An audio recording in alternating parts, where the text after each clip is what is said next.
Hi all, welcome to എജുവാലി. ഇന്ന് നമ്മൾ റെഫറൻസ് ടാബ് ആണ് നോക്കുന്നത്. കഴിഞ്ഞ ദിവസം എനിക്ക് ക്ലാസ് കണ്ടിന്യൂസ് ആയിട്ട് റെക്കോർഡ് ചെയ്യാനായിട്ട് പറ്റിയിട്ടുണ്ടായിരുന്നില്ല.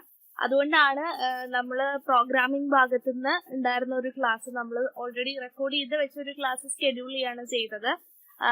ഞാൻ പറഞ്ഞിട്ടുണ്ടായിരുന്നു നമുക്ക് പെട്ടെന്ന് കിട്ടിയിട്ടുള്ള ഒരു ക്വസ്റ്റ്യന്റെ പുറത്താണ് നമ്മൾ ഇങ്ങനെ ക്ലാസ്സസ് ഇട്ട് തുടങ്ങിയത്.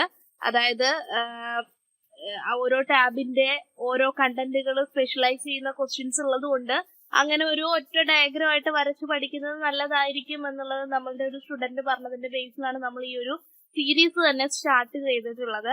സോ അത് വേർഡിന്റെ ഓൾമോസ്റ്റ് എല്ലാ ദിവസവും ഇടണമെന്നായിരുന്നു, പക്ഷെ ചില ഹെൽത്ത് ഇഷ്യൂസ് കാരണമാണ് ഇന്നലത്തെ ക്ലാസ് റെക്കോർഡ് ചെയ്യാൻ പറ്റാതെ പോയത്. ആൻഡ് അതിന് ആദ്യം സോറി പറയുന്നു. ആൻഡ് നെക്സ്റ്റ് നമ്മൾ ഇന്നത്തെ ക്ലാസ്സിൽ നമ്മൾ നോക്കുന്നത് റെഫറൻസ് ടാബ് ആണ്. അതിനു മുമ്പായിട്ട് നമ്മുടെ കഴിഞ്ഞ വട്ടത്തെ LD ടൈപ്പിസ്റ്റ് എക്സാമിന് നമ്മുടെ ഇവിടെ പഠിച്ച അവരാണ്. അപ്പം എല്ലാവർക്കും ഒരുപാട് താങ്ക്സ് ഉണ്ട്. നമ്മൾ പറഞ്ഞത് കേട്ട് അതിനനുസരിച്ചൊക്കെ വർക്ക് ചെയ്തതിനും എല്ലാത്തിനും ഒരുപാട് സന്തോഷം. എന്തായാലും കൺഗ്രാറ്റുലേഷൻസ് ഓൾ. ഇനിയും അടുത്ത ലിസ്റ്റുകളിൽ വരട്ടെ. അതിനു മുമ്പായിട്ട് ഇപ്പൊ ലിസ്റ്റ് വന്നുള്ള എല്ലാവരും തന്നെ ജോലിയിൽ കയറി പോട്ടെ എന്നാണ് ആത്മാർത്ഥമായിട്ട് പറയാനുള്ളത്. ഓക്കെ, അപ്പോൾ നമ്മളുടെ ക്ലാസ്സിലേക്ക് നമ്മൾ നെക്സ്റ്റ് റാങ്ക് പ്രതീക്ഷിച്ചിരിക്കുന്ന ആളുകളാണ്. സോ നമുക്ക് പഠിച്ചു തുടങ്ങാം. സോ നമ്മൾ ഇന്നത്തെ ക്ലാസ്സിൽ നമ്മൾ നോക്കുന്നത് റെഫറൻസ് ടാബ് ആണ്. ഫൈൻ. ഞാൻ പറഞ്ഞിട്ടുണ്ട് വേർഡ് പഠിക്കുക എന്ന് പറയുന്നത് ഒരു മല കയറുന്നത് പോലെയാണ്. ഓക്കെ, നമ്മള് ഹോം ടാബ് പഠിക്കുമ്പോൾ ആ മലയുടെ അടിവാരത്തിൽ നിന്ന് ഒരു സൈഡ് വഴി കയറി പോവാണ്. അങ്ങനെ കയറി കയറി കയറി ആ മലയുടെ ഏറ്റവും ടോപ്പിൽ എത്തുന്നത് എവിടെയാന്ന് വെച്ചുകഴിഞ്ഞാൽ മെയിലിംഗ് ടാബിൽ എത്തുമ്പോഴാണ് എന്താണ് അതിന്റെ മണ്ടയ്ക്ക് നമ്മൾ എത്തുക. അതിന് തൊട്ട് മുമ്പുള്ള സ്റ്റെപ്പാണ്, അതായത് ഏകദേശം ഏറ്റവും ഹയസ്റ്റ് ഹൈറ്റിൽ എത്തുന്ന സ്ഥലത്താണ് നമ്മളിപ്പോ എത്തിക്കൊണ്ടിരിക്കുന്നത്. അതായത് നമ്മളൊരു കുന്ന് കയറി കയറി കയറി അതിന്റെ ഏറ്റവും ഉച്ചി ഭാഗത്ത് എത്തുന്നതിന് തൊട്ടരികത്താണ് നിൽക്കുന്നത്. നമ്മൾ റെഫറൻസ് ടാബ് എന്ന് പറയുന്നത് വെച്ചാൽ നമ്മളുടെ ഹാർഡ്നെസ്, പഠിക്കുന്നതിനുള്ള ഹാർഡ്നെസ് ഈസി ലെവലിൽ നിന്ന് കുറച്ച് കൂടി കൂടി കൂടി വന്ന് ഇതാണ് ഏറ്റവും ടഫ് ആയിട്ടുള്ള ടാബ്. അതായത് ഇവിടെ പഠിക്കാനുള്ളത് നമ്മൾ ഏറ്റവും കുറച്ച് നമ്മൾ യൂസ് ചെയ്യുന്നതാണ് കേട്ടോ പറഞ്ഞത്. വീട്ടിലൊക്കെ നമ്മൾ യൂസ് ചെയ്യുന്നത് ഏറ്റവും കുറവായിട്ടുള്ള ടാബ് ഇതാണ്. പക്ഷെ ഏറ്റവും ഡിഫിക്കൽട്ട് ആയിട്ടുള്ള, ഏറ്റവും കൂടുതൽ ക്വസ്റ്റ്യൻസ് വരാൻ ചാൻസ് ഉള്ള ടാബാണ് റെഫറൻസ് ടാബ് എന്ന് പറയുന്നത്. അപ്പൊ ഇവിടെ എന്താണ്, എങ്ങനെയൊക്കെയാണ് എന്നുള്ളതാണ് ഇന്നത്തെ ക്ലാസ്സിൽ നമ്മൾ നോക്കുന്നത്.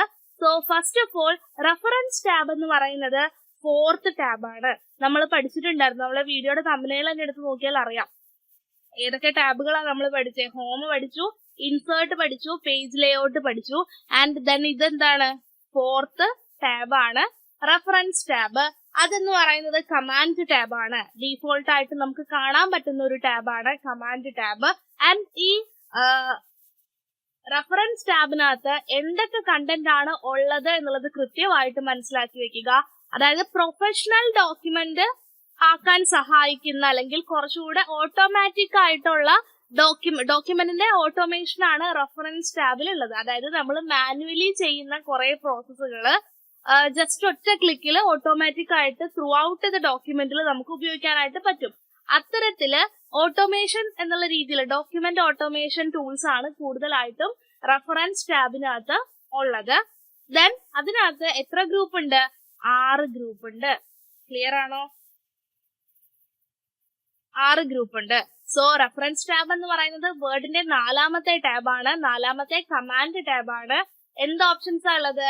പ്രൊഫഷണൽ ഡോക്യുമെന്റ് ക്രിയേറ്റ് ചെയ്യാനായിട്ട്, അല്ലെങ്കിൽ ഡോക്യുമെന്റ് ഓട്ടോമേഷൻ എന്നുള്ളത് ഓർത്തിരിക്കുക. നമ്മൾ സാധാരണ ചെയ്യുന്ന സമയത്ത് എല്ലാം മാനുവലി ചെയ്യണം. പക്ഷെ ഇവിടെ ഒരു ബട്ടൺ ക്ലിക്ക് ചെയ്ത് കഴിഞ്ഞാൽ കറസ്പോണ്ടിങ് ആയിട്ട് അത് ത്രൂ ഔട്ട് ആ ഒരു ഡോക്യുമെന്റിൽ അങ്ങനെ വർക്ക് ചെയ്തോളും. അപ്പൊ കുറച്ചും കൂടെ ഓട്ടോമാറ്റഡ് ആയിട്ടുള്ള, അല്ലെങ്കിൽ കുറച്ചും കൂടെ പ്രൊഫഷണൽ ആയിട്ടുള്ള ഡോക്യുമെന്റ് ക്രിയേറ്റ് ചെയ്യാൻ ആവശ്യമായിട്ടുള്ള കണ്ടന്റുകളാണ്, ഫീച്ചേഴ്സ് ആണ് റെഫറൻസ് ടാബിലുള്ളത്. 6 ഗ്രൂപ്പാണ് ഉള്ളത്. ഇനി നമ്മൾ ഓരോന്നായിട്ട് പഠിക്കുകയാണ്. ആദ്യത്തേതാണ് ടേബിൾ ഓഫ് കണ്ടന്റ് എന്ന് പറയുന്ന ഗ്രൂപ്പ്. ദെൻ വരുന്നതാണ് ഫുട് നോട്ട് എന്ന് പറയുന്ന ഗ്രൂപ്പ്. അത് കഴിഞ്ഞ് വരുന്നതാണ് സൈറ്റേഷൻ ആൻഡ് ബിബ്ലിയോഗ്രഫി. പിന്നെ വരുന്നതാണ് ക്യാപ്ഷൻസ്. പിന്നെ വരുന്നതാണ് ഇൻഡെക്സ്. പിന്നെ വരുന്നതാണ് ടേബിൾ ഓഫ് അതോറിറ്റി. അപ്പൊ ആദ്യം നമുക്ക് എന്ത് പഠിക്കാം? ടേബിൾ ഓഫ് കണ്ടന്റ് എന്നുള്ളത് പഠിക്കാം. ഓക്കെ, ടേബിൾ ഓഫ് കണ്ടന്റ് എന്ന് പറഞ്ഞത് എന്താന്ന് വെച്ച് കഴിഞ്ഞാൽ നമ്മളുടെ ബുക്കിനകത്ത് നമുക്കൊരു ബുക്ക് ഉണ്ടെന്ന് വെക്കാം, നമ്മളുടെ ഒരു 10ാം ക്ലാസ്സിലെയോ 9ാം ക്ലാസ്സിലെയോ ഏതെങ്കിലും ഒരു ടെക്സ്റ്റ് ബുക്ക് ഉദ്ദേശിക്കാം. അതിനകത്ത് എന്ത് എഴുതിയിട്ടുണ്ടാവും? ഉള്ളടക്കം എന്ന് പറഞ്ഞൊരു പേജ് ഉണ്ടാവും അല്ലെ, ഉള്ളടക്കം എന്ന് പറഞ്ഞൊരു പേജ് ഉണ്ടാവും. എന്താണ് അതിനകത്ത്? ചാപ്റ്റർ 1, ചാപ്റ്ററിന്റെ പേര്, പിന്നെന്താണ് പേജ് നമ്പർ, ഇങ്ങനെ ഇട്ടിട്ടുണ്ടാവും. അങ്ങനെ എത്ര ചാപ്റ്റർ ഉണ്ടോ അത്രയും ചാപ്റ്ററിന്റെ ഡീറ്റെയിൽസ് ആണ് അതിനകത്ത് എഴുതിയിട്ടുണ്ടാവുക അല്ലെ. അപ്പോ ഇതുപോലെ ആ ഒരു ഡോക്യുമെന്റിനകത്ത് ഉൾപ്പെട്ടിട്ടുള്ള ചാപ്റ്റേഴ്സ്, ഇമ്പോർട്ടന്റ് ആയിട്ടുള്ള ചാപ്റ്റേഴ്സ് ആയിട്ട് നമ്മൾ തിരിച്ചിട്ടുണ്ടെങ്കിൽ ആ ചാപ്റ്റേഴ്സും അതിന്റെ കറസ്പോണ്ടിങ് എന്താണ് പേജ് നമ്പറും കാണിക്കുന്നതാണ് ഉള്ളടക്കം. അതായത് ഹെഡിങ്ങുകളും, ഹെഡിങ് ഓർ ടൈറ്റിൽ എന്ന് ഓർത്തിരിക്കുക, heading or title or chapter. അപ്പൊ അങ്ങനെയുള്ള കണ്ടന്റുകളും അതിന്റെ പ്ലസ് എന്താണ് ഇതിന്റെയൊക്കെ പേജ് നമ്പറും ഉള്ള ഒരു ലിസ്റ്റ് ആണ്. അപ്പൊ ഇങ്ങനെ ഓർത്തിരിക്കാം, list of heading or title or chapter plus page number ആണ് ഏതെന്ന് പറയാം? ടൈറ്റിൽ ഓഫ് കണ്ടന്റ് എന്ന് പറയാം. ഇത് എവിടെയുള്ളത്? ഒരു ഡോക്യുമെന്റിന്റെ ബിഗിനിങ്ങിലാണുള്ളത്, ഡോക്യുമെന്റിന്റെ ബിഗിനിങ് പേജുകളിലാണ് ഉള്ളത്, തുടക്ക ഭാഗത്താണ് എന്നുള്ളത് ഓർക്കാം. ഓക്കെ, അപ്പൊ തുടക്ക ഭാഗത്താണ് എന്നുള്ളത് ഓർക്കാം. സോ ടേബിൾ ഓഫ് കണ്ടന്റിനകത്ത് എന്തൊക്കെയുള്ളത്? ആ ഒരു ഡോക്യുമെന്റിനകത്തെ ഉള്ളടക്കമാണ്. ഉള്ളടക്കം എന്ന് പറയുമ്പോൾ അതിന്റെ ഹെഡിങ്ങുകള് അല്ലെങ്കിൽ ടൈറ്റിൽ അല്ലെങ്കിൽ ചാപ്റ്റർ പേര് എന്താണോ കൊടുത്തിട്ടുള്ളത് അത് പ്ലസ് അത് ഏത് പേജ് നമ്പറിലാണ് അതിന്റെ സ്റ്റാർട്ടിംഗ് നമ്പർ ആണ് കാണിക്കുക. ഓക്കെ, അപ്പൊ സ്റ്റാർട്ടിംഗ് തൊട്ട് എൻഡ് വരെയുള്ളത് കാണിക്കാറുണ്ട്, ഡീഫോൾട്ട് സ്റ്റാർട്ടിംഗ് ആണ് കാണിക്കാറ്. സോ അങ്ങനെ ആ ഒരു ഡോക്യുമെന്റിനകത്തെ പ്രധാനപ്പെട്ട ടൈറ്റിലുകളും അത് സ്റ്റാർട്ട് ചെയ്യുന്ന പേജ് നമ്പറും കാണിക്കുന്ന ഡോക്യുമെന്റിന്റെ തുടക്ക ഭാഗങ്ങളിൽ കാണുന്ന തുടക്ക പേജുകൾ, ആദ്യത്തെ മീൻസ് ആമുഖമൊക്കെ കഴിഞ്ഞ് വരുന്ന പേജുകളിലാണ്, തുടക്ക ഭാഗത്താണ്, സ്റ്റാർട്ടിംഗ് സൈഡിലാണെന്ന് ഓർക്കുക. ബിഗിനിങ് സൈഡിൽ കാണുന്ന കണ്ടന്റ് ആണ് ടേബിൾ ഓഫ് കണ്ടന്റ് എന്ന് പറയുന്നത്. ഇത് സാധാരണ നമ്മളിങ്ങനെ എഴുതി കൊടുക്കുന്നതിന് പകരം ഇവിടെ നമ്മൾ സെലക്ട് ചെയ്ത് അതിനനുസരിച്ചിട്ടുള്ള ഓപ്ഷൻസ് സെലക്ട് ചെയ്യുകയാണെന്നുണ്ടെങ്കിൽ നമ്മൾ ഡോക്യുമെന്റ് എഴുതി പോകുമ്പോൾ ഹെഡിങ് കൊടുക്കുമ്പോൾ തന്നെ ഓട്ടോമാറ്റിക് ആയിട്ട് ഇവിടെ ലിസ്റ്റ് ചെയ്യാൻ തുടങ്ങും. അപ്പൊ നമ്മളിങ്ങനെ എഴുതിക്കൊണ്ടേയിരിക്കും, അതിനനുസരിച്ച് ഈ ലിസ്റ്റ് എന്ത് ചെയ്യും? അപ്ഡേറ്റ് ചെയ്തുകൊണ്ടേയിരിക്കും. അപ്പൊ ഇതാണ് ടേബിൾ ഓഫ് കണ്ടന്റ് എന്ന് പറയുന്ന കാര്യം. ദെൻ നെക്സ്റ്റ് വരുന്നതാണ് ഫൂട്ട് നോട്ട്. ഫൂട്ട് നോട്ട് എന്ന് പറയുന്ന ഗ്രൂപ്പിലാണ് നമുക്ക് ആരൊക്കെ ഉള്ളത്? എൻഡ് നോട്ടും അതുപോലെ തന്നെ എന്താ ഫൂട്ട് നോട്ട് എന്ന് പറയുന്ന കണ്ടന്റ്. ഓക്കെ, ആദ്യം ഇതിന്റെ ഷോർട്ട് കട്ട് അറിഞ്ഞിരിക്കണം. ഓൾട്ട് കൺട്രോള് ഡി ആണ് എന്ത്? എൻഡ് നോട്ടിന്റെ shortcut. Alt control F ആണ് ഫൂട്ട് നോട്ടിന്റെ ഷോർട്ട് കട്ട്. രണ്ടിന്റെയും ഷോർട്ട് കട്ട് ഓർത്തിരിക്കുക. എൻഡ് നോട്ടിന്റെ shortcut alt control D ആണ്, ഫൂട്ട് നോട്ടിന്റേത് ഓൾട്ട് കൺട്രോൾ എഫ് ആണ്. ഇനി ശ്രദ്ധിക്കേണ്ട കാര്യം എന്താന്ന് വെച്ച് കഴിഞ്ഞാൽ എന്താണ് ഫൂട്ട് നോട്ട് അതുപോലെ എന്താണ് എൻഡ് നോട്ട് എന്നുള്ളത് ഓർത്തിരിക്കണം. എന്താണ്? Piece of information, piece of information. Okay, so എന്താ ചെയ്യണേന്ന് വെച്ച് കഴിഞ്ഞാൽ ഞാനിപ്പോ ഇതെങ്ങനെ എഴുതി വെച്ചേക്കുന്ന ഇവിടെ ഞാനൊരു സ്റ്റാർ ഇട്ടു. ഓക്കെ, എന്നിട്ട് ഈ ഡോക്യുമെന്റിന്റെ താഴ്വശത്ത് ഈ സ്റ്റാർ എന്ന് പറയുന്നത് എന്താണ് എന്ന് ഡീറ്റെയിൽ ആയിട്ട് എഴുതി. ഓക്കെ, അതാണ് ഫൂട്ട് നോട്ട് അല്ലെങ്കിൽ എൻഡ് നോട്ട് എന്ന് പറയുന്ന കണ്ടന്റ്. അതായത് നമ്മളുടെ ഡോക്യുമെന്റിൽ പറഞ്ഞിട്ടുള്ള ഏതെങ്കിലും വാക്കുകളെ കുറിച്ചോ ശൈലികളെ കുറിച്ചോ കൂടുതലായിട്ടുള്ള ഇൻഫർമേഷൻ അല്ലെങ്കിൽ അതുമായിട്ട് റിലേറ്റഡ് ആയിട്ടുള്ള ഇൻഫർമേഷൻ അതേ പേജിന്റെ തന്നെ ബോട്ടം സൈഡിൽ കാണിക്കുകയാണെന്നുണ്ടെങ്കിൽ അതിനെ പറയുന്നതാണ് ഫൂട്ട് നോട്ട്. ഓക്കെ, അതായത് ഡോക്യുമെന്റിൽ പറഞ്ഞിട്ടുള്ള ആ ഒരു പർട്ടിക്കുലർ വേർഡിന്റെ ബന്ധപ്പെട്ട് വരുന്ന അഡീഷണൽ ഇൻഫർമേഷൻസ് അല്ലെങ്കിൽ അതിന്റെ അർത്ഥം അങ്ങനെയുള്ള കാര്യങ്ങളൊക്കെ അതേ പേജിന്റെ തന്നെ താഴ്ഭാഗത്ത് ബോട്ടം സൈഡിൽ കാണിക്കുകയാണെന്നുണ്ടെങ്കിൽ എന്താണ്? അത് ഫൂട്ട് നോട്ട് ആണ്. അല്ല, നമ്മളുടെ കയ്യിൽ ഒരു 10 പേജുള്ള ഡോക്യുമെന്റ് ആണ് കയ്യിലിരിക്കുന്നത്, അതിനകത്ത് എല്ലാം ഇങ്ങനെ ഇൻഫർമേഷൻസ് ഇങ്ങനെ കൊടുത്തിട്ടുണ്ട് ആൻഡ് ഇതെന്താണ് എന്ന് പറയുന്നത് ആ ഒരു ഡോക്യുമെന്റിന്റെ അവസാനത്തെ പേജിലാണ് പറയുന്നത് എന്നുണ്ടെങ്കിൽ അതിനെയാണ് എൻഡ് നോട്ട് എന്ന് പറയാ. അപ്പോ ഒരു ഡോക്യുമെന്റിനകത്ത് ഒരു പേജ് എടുത്തു. ഇപ്പൊ 7 പേജുള്ള ഒരു ഡോക്യുമെന്റ്, അതിനകത്ത് 2ാമത്തെ പേജിൽ ഞാൻ ഇതുപോലെ ഒരു കണ്ടന്റിന് സ്റ്റാർ ഇട്ട് കൊടുത്തിട്ടുണ്ട്. ആൻഡ് ആ സ്റ്റാർ എന്താണ് എന്നുള്ളത്, അല്ലെങ്കിൽ ആ സ്റ്റാറിനെ കൊണ്ട് അവിടെ എന്തോ അർത്ഥമാക്കുന്നുണ്ട് എന്നുള്ളത് അതേ പേജിന്റെ തന്നെ ബോട്ടം സൈഡിൽ കാണിക്കുകയാണെന്നുണ്ടെങ്കിൽ അതിനെയാണ് ഫുട് നോട്ട് എന്ന് പറയുക. അല്ല, ഈ 7 പേജുള്ള ഡോക്യുമെന്റിൽ കുറെ ഇങ്ങനെ ഇട്ട് വെച്ചിട്ടുണ്ട്, അത് ഏറ്റവും അവസാനമാണ് എന്തൊക്കെയാണ് എന്ന് പറയുന്നത് എന്നുണ്ടെങ്കിൽ അതിനെ എൻഡ് നോട്ട് എന്നാണ് പറയുക. Foot note or end note are inserted as എന്ന് ചോദിക്കും. എങ്ങനെയാണ് റെപ്രസെന്റ് ചെയ്യുന്നതെന്ന് ചോദിച്ചു കഴിഞ്ഞാൽ സബ്സ്ക്രിപ്റ്റഡ് കണ്ടന്റുകളായിട്ടാണ് കാണിക്കുക. ഇൻസേർട്ടഡ് ആസ് എന്ന് ചോദിച്ചു കഴിഞ്ഞാൽ സൂപ്പർ സ്ക്രിപ്റ്റഡ് എന്നുള്ളത് ഓർക്കുക കേട്ടോ, ബേസ് ലൈനിന് മുകളിലല്ലേ. സോ സൂപ്പർ സ്ക്രിപ്റ്റഡ് കണ്ടന്റഡ് ആയിട്ടാണ് ഇത് രണ്ടും റെപ്രസെന്റ്, ഡോക്യുമെന്റില് ഇത് എന്ത് ചെയ്യുന്നുണ്ടാവുക, റെപ്രസെന്റ് ചെയ്യുന്നുണ്ടാവുക. ഇപ്പൊ ഇവിടെ നോക്കിയ റെഫറൻസസ് എന്നുള്ളതിന് ഇവിടെ സ്റ്റാർ ഇട്ട് കൊടുത്തു, ബേസ് ലൈനിന് മുകളിലായിട്ടാണ് എഴുതിയിരിക്കുന്നത്. എന്നിട്ട് ആ സ്റ്റാർ ഇവിടെ എന്ത് എഴുതുവാണ്, ആ സ്റ്റാർ എന്ന് പറയുന്നത് ഇവിടെ 4th കമാൻഡ് ടാബ് എന്ന് എഴുതുവാണ്. അപ്പൊ എന്താ, റെഫറൻസ് ടാബ് എന്ന് പറയുന്നത് എന്താ, 4ാമത്തെ കമാൻഡ് ടാബ് ആണ് എന്നുള്ളൊരു ഇൻഫർമേഷൻ ഇവിടെ തന്നു. അപ്പൊ എവിടെയാണോ ആ ഒരു സ്റ്റാർ ഇട്ട് വെച്ചേക്കുന്നത് അതേ പേജിന്റെ ബോട്ടം സൈഡിലാണ് അതുള്ളത് എന്നുണ്ടെങ്കിലാണ് അതിനെ ഫുട് നോട്ട് എന്ന് പറയാ. ഫുട് നോട്ടുകൾ എഴുതാനായിട്ട് നമ്മൾ സ്പെഷ്യൽ ക്യാരക്ടേഴ്സും അതുപോലെ തന്നെ നമ്പേഴ്സ്, അതുപോലെ തന്നെ ആൽഫബറ്റ്സ് അത്ര ഇത് ഇച്ചിരി റയർ ആണ്, പക്ഷെ നമ്പർ ആണ് കോമൺ ആയിട്ട് യൂസ് ചെയ്യുക. അപ്പോ ഫുട് നോട്ട്സ് എഴുതാനായിട്ട് നമുക്ക് സ്പെഷ്യൽ ക്യാരക്ടേഴ്സ് യൂസ് ചെയ്യാം, നമ്പർ യൂസ് ചെയ്യാം, അതുപോലെ തന്നെ ആൽഫബറ്റ്സ് യൂസ് ചെയ്യാം. പക്ഷെ എൻഡ് നോട്ട് എഴുതാനായിട്ട് നമ്മൾ ആരെ മാത്രമേ ഉപയോഗിക്കുള്ളൂ, നമ്പർ മാത്രമേ ഉപയോഗിക്കുള്ളൂ.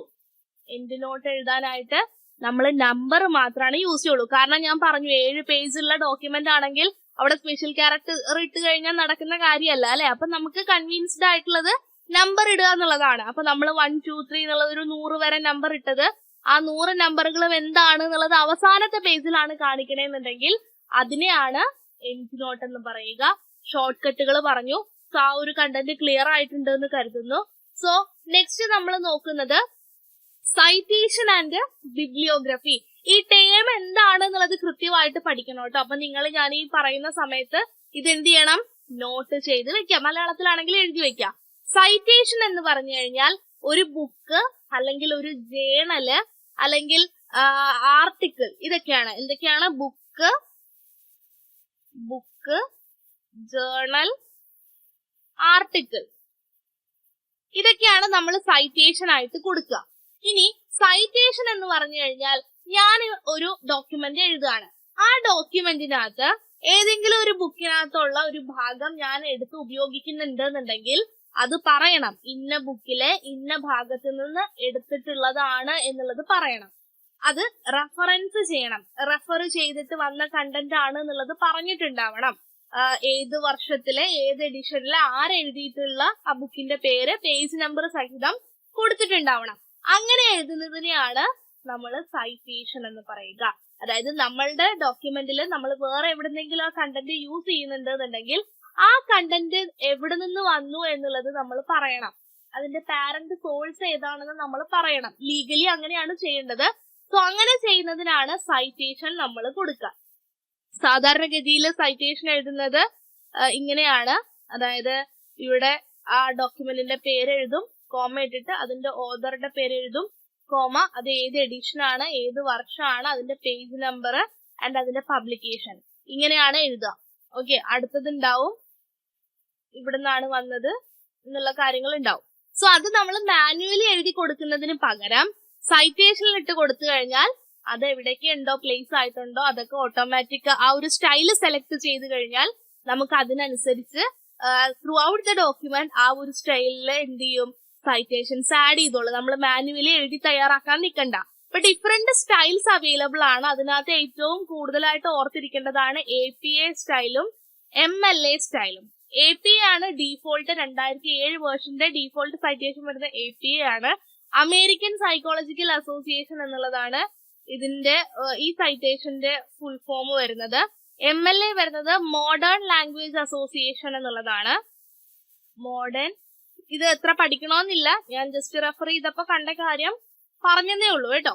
അപ്പോ MLA എന്നും APA എന്നും പറയുന്ന സ്റ്റൈൽസ് ഉണ്ട്. ഡീഫോൾട്ട് APA ആണെന്ന് 2007 വേർഷനിലെ എന്നുള്ളത് ഉദ്ദേശിക്കുക.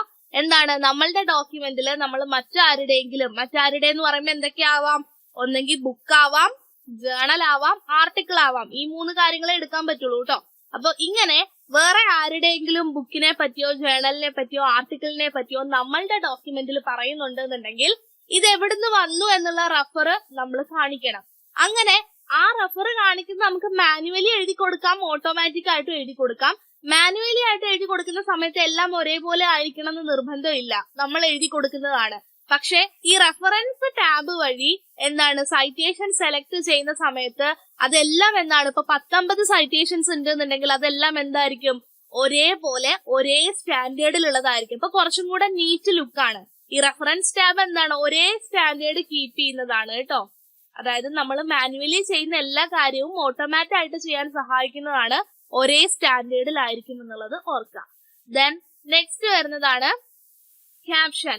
ക്യാപ്ഷൻ നമ്മൾ ഓൾറെഡി പറഞ്ഞു, കഴിഞ്ഞ ക്ലാസ്സുകളിൽ നമ്മൾ ക്രോസ് റെഫറൻസ് പറഞ്ഞിട്ടുള്ളതാണ്. ക്യാപ്ഷൻസ് എന്ന് പറഞ്ഞു കഴിഞ്ഞാൽ നമുക്ക് ക്യാപ്ഷൻ കൊടുക്കാൻ പറ്റുന്നത് ഫിഗേഴ്സിന് കൊടുക്കാം, ടേബിളിന് കൊടുക്കാം, അതായത് ലേബലിനും കൊടുക്കാം. അപ്പൊ ഈ 3 കാര്യങ്ങൾക്ക് നമുക്ക് ക്യാപ്ഷൻ കൊടുക്കാൻ പറ്റുന്നതാണ്. അതായത് നിങ്ങൾ കണ്ടിട്ടുണ്ടാവും, നമ്മൾ ഇതിപ്പോ വേണമെങ്കിൽ ലേബൽ 1 എന്ന് കൊടുത്തിട്ട് ഡയഗ്രാം എന്ന് പേര് കൊടുക്കാം. ഓക്കെ, അപ്പൊ അങ്ങനത്തെ കണ്ടന്റുകൾ കൊടുക്കാനായിട്ട് നിങ്ങളുടെ പിക്ചറിനോ ടേബിളിനോ അല്ലെങ്കിൽ മറ്റേതെങ്കിലും കണ്ടന്റിനോ എന്ത് കൊടുക്കാനായിട്ട്, പേര് കൊടുക്കാനായിട്ടാണ് ക്യാപ്ഷൻസ് ഉപയോഗിക്കുന്നത്. ക്യാപ്ഷൻ ഉപയോഗിച്ചാലത്തെ പ്രത്യേകത എന്താന്ന് വെച്ച് കഴിഞ്ഞാൽ, നമ്മളുടെ കയ്യിൽ ഒരു 20 പേജുള്ള ഡോക്യുമെന്റ് ഉണ്ടെന്ന് വെക്കാം. ഈ ഒരു 20 പേജിനകത്ത് പല സ്ഥലങ്ങളിലായി ഒരു 50 പിക്ചർ നമ്മൾ ആഡ് ചെയ്തിട്ടുണ്ട്, ഫിഗർ നമ്മൾ ആഡ് ചെയ്തിട്ടുണ്ട് എന്ന് വെക്കാം. 50 ഫിഗർ ഉണ്ട്. ഈ 50 ഫിഗറിനെ മാത്രം നമുക്ക് കാണണമെന്നുണ്ടെങ്കിൽ ക്യാപ്ഷനിൽ വന്നിട്ട് എന്ത് ചെയ്താൽ മതി, ഫിഗർ ലിസ്റ്റ് എടുത്ത് നോക്കിയാൽ മതി. അപ്പൊ എന്ത് കിട്ടും, നമ്മളുടെ 50 ഫിഗേഴ്സ് ഒരുമിച്ച് നമുക്ക് കാണാനായിട്ട് പറ്റും. അപ്പൊ വലിയ വലിയ ഡോക്യുമെന്റ് ആവുമ്പോൾ ഏതെങ്കിലും ഒന്ന് ഓൾട്ടർ ചെയ്യണമെന്നുണ്ടെങ്കിൽ മൊത്തം ഡോക്യുമെന്റ് വായിച്ചു നോക്കണ്ട, ഈ ക്യാപ്ഷനിൽ വന്ന് തെരഞ്ഞെടുത്താൽ മതി. അത്രയും കൂടെ ഈസി ആക്കി തരുവാണ്. ഓക്കെ, അപ്പൊ അതാണ് ക്യാപ്ഷൻസിനകത്തുള്ളത്. നെക്സ്റ്റ് വരുന്നതാണ് ഇൻഡെക്സ്. ഈ ഇൻഡെക്സും അതുപോലെ തന്നെ ടേബിൾ ഓഫ് കണ്ടന്റും ഒരേപോലെയാണ്, പക്ഷെ വ്യത്യാസങ്ങളുണ്ട്. ടേബിൾ ഓഫ് കണ്ടന്റ് എന്ന് പറഞ്ഞത് എന്തായിരുന്നു, ഹെഡിങ്ങുകളും അതുപോലെ തന്നെ എന്താണ് പേജ് നമ്പറും ആണ് കാണിച്ചത് അല്ലെ. ഹെഡിങ് അല്ലെങ്കിൽ ടൈറ്റിൽ അല്ലെങ്കിൽ എന്താണ് പിന്നെന്തായിരുന്നു, ചാപ്റ്റർ അല്ലെ. പ്രധാനപ്പെട്ട ചാപ്റ്ററോ ഹെഡിങ്ങോ ടൈറ്റിലോ പ്ലസ് അതിന്റെ പേജ് നമ്പർ ആണ് കാണിച്ചത്. പിന്നെ എവിടെയായിരുന്നു, ബിഗിനിങ് സൈഡിലാണ് എന്ന് പറഞ്ഞു അല്ലെ, ബിഗിനിങ് സൈഡിലാണ് എന്ന് പറഞ്ഞു ടേബിൾ ഓഫ് കണ്ടന്റ്. പക്ഷെ ഇൻഡെക്സ് എന്ന് പറഞ്ഞു കഴിഞ്ഞാൽ any keyword used in A document, അതായത് നമ്മളുടെ ഡോക്യുമെന്റിനകത്ത് ഉപയോഗിച്ചിട്ടുള്ള ഓരോ വാക്കുമാണ്, ഓരോ ഇമ്പോർട്ടന്റ് ആയിട്ടുള്ള ടേം. ഇപ്പൊ നിങ്ങൾ നോക്കുകയാണെങ്കിൽ ഫൂട്ട് നോട്ട്സ് എന്നുള്ളത് ഒരു ടേം ആയിട്ട് കൊടുത്തിട്ടുണ്ടാവും, സൈറ്റേഷൻ എന്നുള്ളത് ഒരു ടേം ആയിട്ട് കൊടുത്തിട്ടുണ്ടാവും. Used in that document, used in that document plus എന്താണ്, പേജ് നമ്പർ ആണ് കാണിക്കുക. അതായത് ഇവിടെ പ്രധാനപ്പെട്ട ചാപ്റ്റർ ആണ് കാണിച്ചത്, പക്ഷെ ഇവിടെ കീവേഡ് ആണ് കാണിച്ചത്. ആൻഡ് ഇതുണ്ടാവുക എൻഡ് ഓഫ് ഡോക്യുമെന്റ് ആണ്, ഡോക്യുമെന്റിന്റെ എൻഡ് ഭാഗത്താണ്, അവസാന ഭാഗത്താണ് കാണുക. ഇതാണ് ഇൻഡെക്സും ടേബിൾ ഓഫ് കണ്ടന്റും തമ്മിലുള്ള ആ ഒരു കമ്പാരിസൺ. ഓക്കെ, ടേബിൾ ഓഫ് കണ്ടന്റിനകത്ത് ഹെഡിങ്ങോ ചാപ്റ്ററോ ടൈറ്റിലോ പ്ലസ് പേജ് നമ്പറോ ആണ് കാണിക്കുക, തുടക്ക ഭാഗങ്ങളിലാണ് കാണിക്കുക. ഇൻഡെക്സ് ആണെങ്കിൽ അവസാന ഭാഗങ്ങളിലാണ്. എന്തൊക്കെയാണ് നമ്മളുടെ വേർഡിനകത്ത് അല്ലെങ്കിൽ ഡോക്യുമെന്റിനകത്ത് ഉപയോഗിച്ചിട്ടുള്ള ഓരോ കീവേഡുകളും പ്ലസ് അതിന്റെ പേജ് നമ്പറും ആണ് കാണിക്കുക. ഓക്കെ, ദെൻ നെക്സ്റ്റ് വരുന്നതാണ് table of authority. Table of authority എന്ന് പറയുമ്പം ഇവിടെ നമ്മൾ പറഞ്ഞു ഹെഡിങ് ചാപ്റ്റേഴ്സ് അങ്ങനത്തെ കാര്യങ്ങളാണ്. ഓക്കെ, അപ്പൊ ഇവിടെ വരുന്നത് നമ്മളുടെ ഡോക്യുമെന്റിനകത്ത് സൈറ്റ് ചെയ്യപ്പെട്ടിട്ടുള്ള എന്താണ്, case report, judgment, government orders. അപ്പൊ ഇങ്ങനെയുള്ള കാര്യങ്ങളൊക്കെ സൈറ്റ് ചെയ്തിട്ടുണ്ടെന്നുണ്ടെങ്കിൽ, അതായത് ലീഗൽ ആയിട്ടുള്ള കണ്ടന്റുകൾ, ലീഗൽ ആയിട്ടുള്ള എന്തും നമ്മൾ സൈറ്റ് ചെയ്തിട്ടുണ്ടെന്നുണ്ടെങ്കിൽ അതിന്റെ ഒരു ലിസ്റ്റ് ആണ് ടേബിൾ ഓഫ് അതോറിറ്റിയിൽ വരുന്നത്. അപ്പോ ഈ ഓരോ ടേമും കൃത്യമായിട്ട് പഠിക്കണം. ടേബിൾ ഓഫ് കണ്ടന്റ് എന്താണ്, അതിന്റെ കാര്യങ്ങള്, ഫുട് നോട്ടും എൻഡ് നോട്ടും, citation and bibliography, caption, index, table of authority. ഈ ഗ്രൂപ്പ് അതിന്റെ പേരിൽ നിന്നാണ് ചോദ്യങ്ങൾ വരാറുള്ളത്. എന്തിനാണ് ഉപയോഗിക്കുന്നത് അല്ലെങ്കിൽ ഇതിനു വേണ്ടി ഉപയോഗിക്കുന്നത് എന്ത് എന്നാണ് ചോദിക്കാറ്. സോ ഇത്രയാണ് റെഫറൻസ് ടാബിലെ കണ്ടന്റുകള്. ഇനി ഇതിനകത്തുള്ള ഓരോ എന്താണ് ബട്ടൺസ് ആണ് പറഞ്ഞേക്കുന്നത്.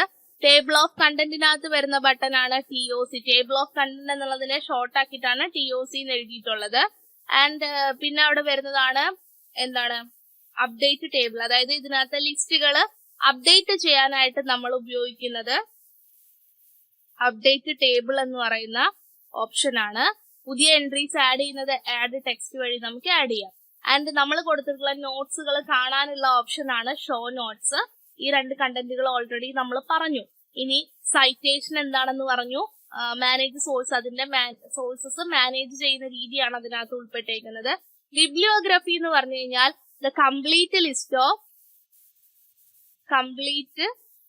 List of citations in A document. അതായത് നമ്മളുടെ ഡോക്യുമെന്റിനകത്ത് ഉപയോഗിച്ചിട്ടുള്ള എല്ലാ സൈറ്റേഷന്റെയും ഡീറ്റെയിൽസ് ആണ് ഉണ്ടാവുക. അതായത് നമ്മളുടെ പണ്ട് നമ്മൾ പ്രൊജക്ട് ഒക്കെ എഴുതുമ്പോൾ അപഗ്രഥനം നിഗമനം ഒക്കെ കഴിഞ്ഞ് ലാസ്റ്റ് ഒരു പേജ് ഉണ്ടാവും. നമുക്ക് എവിടുന്ന ഈ കണ്ടന്റ് കിട്ടിയേ നമ്മൾ എഴുതി വെക്കും വിക്കിപീഡിയ, പിന്നെന്താണ് ലേബർ ഇന്ത്യ, ഇങ്ങനെയൊക്കെ പറഞ്ഞ് എഴുതി വെച്ചിട്ടുണ്ടാവും. അപ്പൊ അങ്ങനെ പോലെയുള്ള ലിസ്റ്റിനെയാണ് നമ്മൾ ഇവിടെ ബിബ്ലിയോഗ്രഫി എന്ന് പറയുന്ന ടേം കൊണ്ട് ഉദ്ദേശിക്കുന്നത്. The complete list of citations used in A document ആണ് ബിബ്ലിയോഗ്രഫി. സൈറ്റേഷൻ എന്ന് പറയുന്നത് ജേണലിനെയോ ബുക്കിനെയോ ആർട്ടിക്കിളിനെയോ നമ്മളുടെ ഡോക്യുമെന്റിലേക്ക് റെഫർ ചെയ്യുന്നതാണ്. ടേബിൾ ഓഫ് അതോറിറ്റി എന്ന് പറയുന്നത് ജഡ്ജ്മെന്റ്, ഗവൺമെന്റ് ഓർഡേഴ്സ്, അങ്ങനെ ലീഗൽ ആയിട്ടുള്ള കണ്ടന്റുകൾ നമ്മളുടെ ഡോക്യുമെന്റിൽ റെഫർ ചെയ്യുന്നതാണ് ടേബിൾ ഓഫ് അതോറിറ്റി.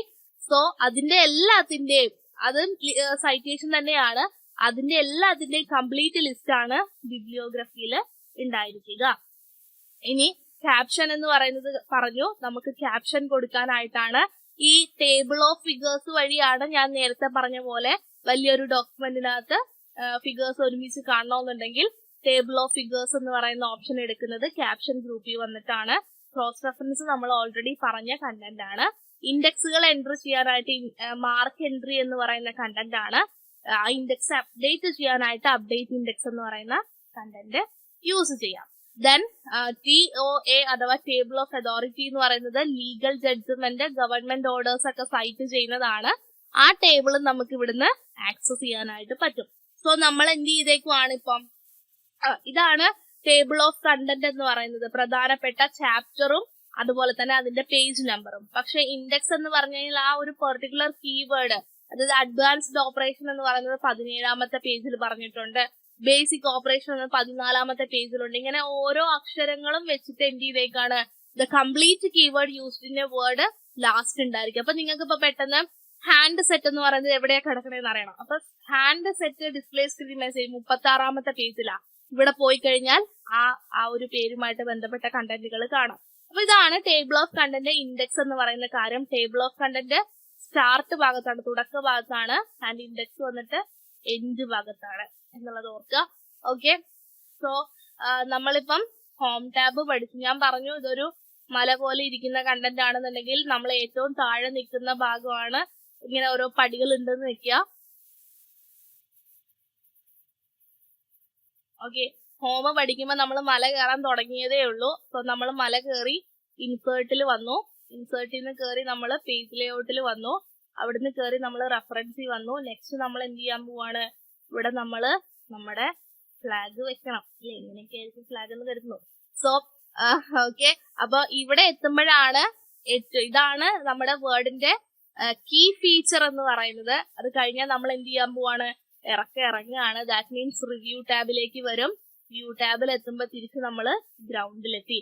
അപ്പൊ ഇങ്ങനെ ഒരു കർവാണ് ആക്ച്വലി വേർഡിനുള്ളത്. അതായത് തുടക്കം ഈസിയാണ്, ടഫ്നെസ് കൂടി വന്ന് പീക്കിലെത്തുന്നു, ദെൻ ടഫ്നെസ് കുറഞ്ഞു വരുന്നു. അപ്പൊ ഈ ഒരു ഗ്രാഫ് കൃത്യമായിട്ട് നിങ്ങൾക്ക് ഫോളോ ചെയ്യാൻ പറ്റിയിട്ടുണ്ടെങ്കിൽ യു ആർ ലൈക്ക് എന്താ കാര്യം എന്ന് വെച്ച് കഴിഞ്ഞാൽ നിങ്ങൾക്ക് കംപ്ലീറ്റ് ആയിട്ട് വേർഡ് പഠിച്ചിട്ടുണ്ട് എന്നുള്ളതാണ് അർത്ഥം. സോ നമ്മൾ അടുത്ത ക്ലാസ്സിൽ നമ്മൾ മലയുടെ ഏറ്റവും മേളിൽ എത്താൻ പോവാണ്. അതായത് എവിടെ എത്താൻ പോവാണ്? മെയിലിംഗ് സ്റ്റാബില് എത്താൻ പോവാണ്. ഇത് നമ്മളുടെ ഒരു യൂട്യൂബില് സബ്സ്ക്രൈബർ ആണോ അറിഞ്ഞൂടാ, കമന്റ് ചെയ്ത് ചോദിച്ചിട്ടുണ്ടായിരുന്നു. മെയിലിംഗ് സ്റ്റാബിനെ പറ്റി പറയാവോ, അതുപോലെ മെയിൽ മെർജിനെ പറ്റി പറയാവോ, അവിടുത്തെ ക്വസ്റ്റ്യൻസ് ഡിസ്കസ് ചെയ്യാവോ എന്ന് ചോദിച്ചു. ഞാൻ നിരാശപ്പെടുത്തുന്നില്ല. സോ നാളത്തെ നമ്മുടെ ക്ലാസ്സിനകത്ത് ഈ ഒരു ഭാഗമാണ്, ഇയാള് ചോദിച്ചിട്ടുള്ള ഭാഗമാണ് ചെയ്യാം. ഓക്കെ, അപ്പൊ fine. Wish you all the best. Thank you.